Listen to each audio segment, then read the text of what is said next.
Welcome, good morning. We're standing at Cromley Farm. As you can see, I've marked out the width of the land that is to be taken for the Cambourne to Cambridge busway.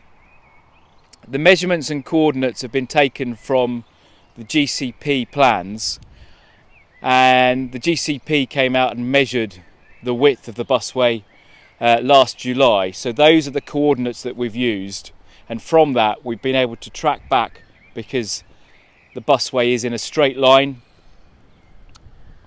all the way back across our land and all the way through to Coton. And I'm standing in the middle, right in the middle of the busway section, and as you can see, the total width here it varies at point to point between 40 and 45 metres, and that is the land that is being acquired by the Cambridgeshire County Council for the busway. And if we look towards Cambridge now, we can see Coton Orchard as the land drops down, and beyond that the historic city of Cambridge and the Cambridge colleges. Over here to my left, given that we are standing on the highest point west of Cambridge, we can see for miles and miles. And this is south, looking south. Just over there where I'm pointing, that's Cambridge Biomedical Campus, the largest concentration of science and innovation in Europe, and also Addenbrooke's Hospital, and also the university. But you can see here the rolling hills of Cambridgeshire. If you can see just down here at the bottom of the valley, you can see the M11, and you can see the traffic coming up in this direction.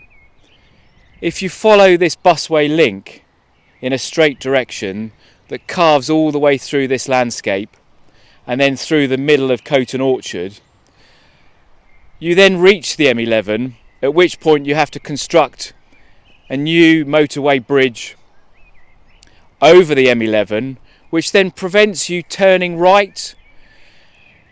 That's a very important point, because if you can't turn right, you can't get to Cambridge Biomedical Campus in the quickest time possible.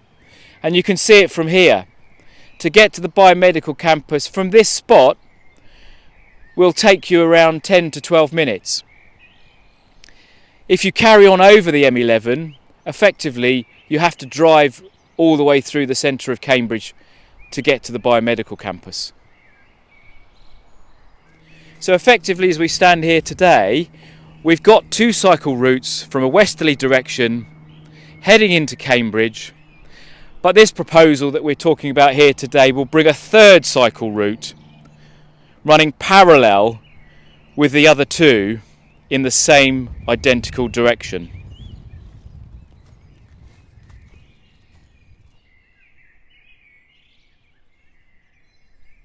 Is that if the busway on this short section from Madingley Mulch down to the M11, if that was transferred onto the existing A road, the A1303,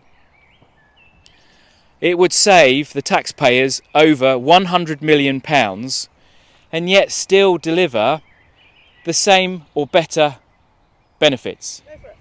This is very much a working farm, and the proposed busway carves through every single field that we farm. And just to put that into context, my parents, who are the landowners, live on the south side, which is the cottage down there.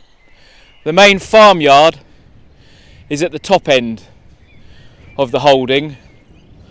I live at the top end, as does my brother, and yet there has been no attempt to discuss how we can actually physically farm. There's a great deal at stake, but I think the main principle here is that very few people object to a bus or improvement in bus services between Cambourne and Cambridge. All of the 300 formal objections and the 24,000 that have signed the petition strongly object to the off-road section between Madingley Mulch and the M11, which carves right the way through Madingley Hill and Coton Orchard before it hits the M11. There is a viable alternative to put that section on the road and save over £100 million for the taxpayer. That's really what's at stake here. We all want to see improvements, we all want to see a bus service and a bus lane, but please, let's put it on the road and let's get those wheels turning quicker.